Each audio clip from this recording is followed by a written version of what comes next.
दोस्तों नमस्कार। आज हम आपको दिखाने वाले हैं ओरछा का राय पीड़ी महल, जो मध्य प्रदेश राज्य के निवाड़ी जिले के ओरछा में स्थित है।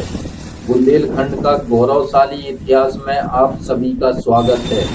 राय पीड़ी का महल राजा इंद्रजीत सिंह ने 1618 में बनवाया था। राय पीड़ी महल बनवाने का मुख्य कारण राय पीड़ी थी, जो बहुत सुंदर कवियत्री व संगीतकार और खूबसूरत नृत्यांगना थी, जिसे राजा इंद्रजीत सिंह राय पीड़ी से बहुत प्रेम किया करते थे और एक दूसरे के बिना रहना बहुत मुश्किल था।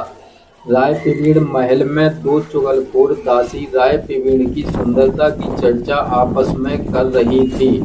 दोनों दासियों को राय पीड़ी की सुंदरता रास नहीं आ रही थी। दोनों चुगलखोर दासियों ने दिल्ली अकबर के पास पत्र लिखकर राय पीड़ी की सुंदरता की सूचना भिजवा दी थी।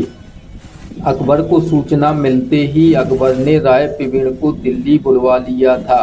राय पीड़ी ने बड़ी सूझबूझ और समझदारी के साथ अकबर के सामने एक दोहा प्रस्तुत किया। उस दोहे का अर्थ अकबर समझ चुका था। उसी समय अकबर ने राय पीड़ी को शाह सम्मान के साथ ओरछा राजा इंद्रजीत के पास भिजवा दिया था। एक दिन राय पीड़ी ने राजा इंद्रजीत सिंह से शादी करने का प्रस्ताव रखा। राजा इंद्रजीत सिंह शाही परिवार से होने के कारण राय पीड़ी के साथ राजा इंद्रजीत सिंह की शादी नहीं हो सकती थी। जब राय पीड़ी को पता चला कि मेरी शादी राजा इंद्रजीत सिंह से नहीं हो सकती है, तो राय पीड़ी बहुत दुखी हो गई और नीचे के तल में बने एक कमरे के अंदर पहुंचकर अपने आप को अग्नि के सुपुर्द कर दिया और अपनी जीवन लीला को समाप्त कर लिया। इस तरह राय पीड़ी की अधूरी रह गई प्रेम कहानी। जब राय पीड़ी की जीवन लीला की समाप्ति का समाचार राजा इंद्रजीत सिंह को पता चला, तो राजा इंद्रजीत सिंह पागलों की तरह हो गया और राय पीड़ी की याद में खाना पीना छोड़ देने के कारण राजा इंद्रजीत सिंह की कुछ ही दिनों के बाद मृत्यु हो गई। इस तरह दोनों की प्रेम कहानी का दुखद अंत हो गया। अब हम आपको वीडियो के अंत में दिखाते हैं राय पीड़ी महल, जहां पर राजा इंद्रजीत सिंह और राय पीड़ी दोनों की प्रेम कहानी का दुखद अंत हुआ था। राय पीड़ी महल जाने से पहले हम आपको ओरछा की धार्मिक नगरी का सुंदर नज़ारा दिखाते हैं। ये जो आप देख रहे हैं ओरछा की धार्मिक नगरी का सुंदर नज़ारा है, और ये आप जो देख रहे हैं ये चतुर्भुज मंदिर के आंगन का नज़ारा है। इसी को दिखाते हुए अब हम राय पीड़ी महल के लिए प्रस्थान करते हैं। ये आप जो गेट देख रहे हैं ये प्रथम गेट है, जो राय पीड़ी महल और राजा महल और जहांगीर महल के लिए जाता है। इसी गेट से हम राय पीड़ी महल पहुंचेंगे। अब हम इस गेट से अंदर हो चुके हैं और पहुंच चुके हैं राय पीड़ी महल। ये आप जो सुंदर नज़ारा देख रहे हैं ये राय पीड़ी महल का है। यही है राय पीड़ी महल।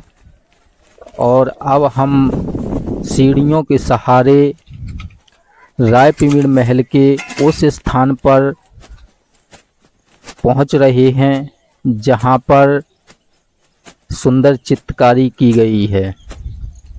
आप देख सकते हैं सीढ़ियों के सहारे हम राय पीड़ी महल पहुंच चुके हैं, और ये जो राय पीड़ी महल के जो आंगन आप देख रहे हैं कितने बेहतरीन और कितने सुंदर तरीके से यहाँ पर बागवानी की गई है। यहीं पर राय पीड़ी घूमा करती थीं। अब हम पहुंच चुके हैं राय पीड़ी महल,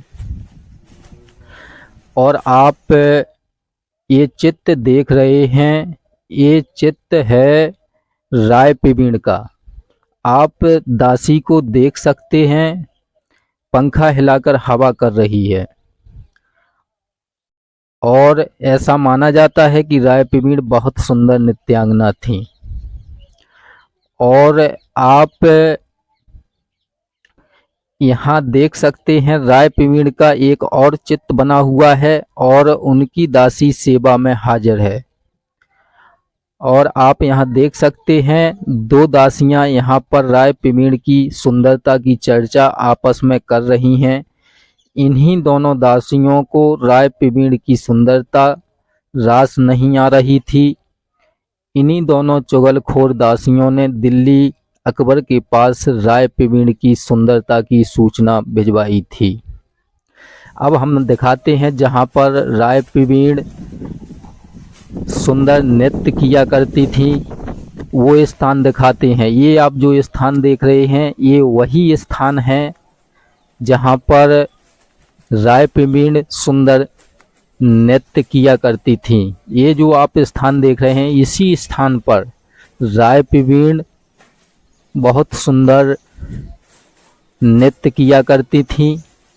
दोस्तों वीडियो अच्छा लगा हो तो चैनल को लाइक शेयर सब्सक्राइब करें। बुंदेलखंड का गौरवशाली इतिहास में बस आज इतना ही। धन्यवाद।